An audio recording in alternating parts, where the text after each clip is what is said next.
Қайырлы күн, қалайсыздар? Біз Қазақстанда алғаш рет кіріп атқан 32 жыл болған Жеңму корпорациясына келіп атырмыз. Міне, бас аяғы 10-15 күн ғана болды. Енді стартап бастап атырмыз. Мен нағыздардың табысын көргім келіп тұр. Яғни бүгін бір күндегі табысы қанша?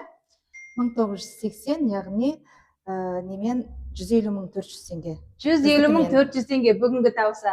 Салтанат ханым, менің табысым 2365 теңгемен 179.000 теңге.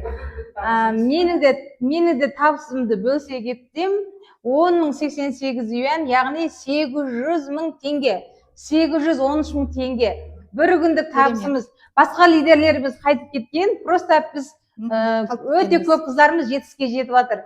Алғашқы 10 күнге мұндай жетістікке жетті деген компаниямыздың маркетингінің өте керемет екендігін түсінуге болады.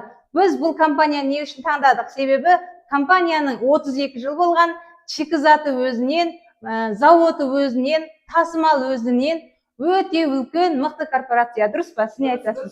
Керемет. Керемет компания. Қуаныштымыз. Қуаныштымыз, әсіресе өнімдері өте керемет.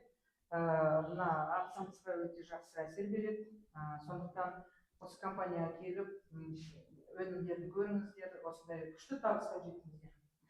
Продукция мощный, I love результат күтпейсіздер. Моментальный көмектесетін шуда продукциялар Жеңму корпорациясында. Керемет. Тосын.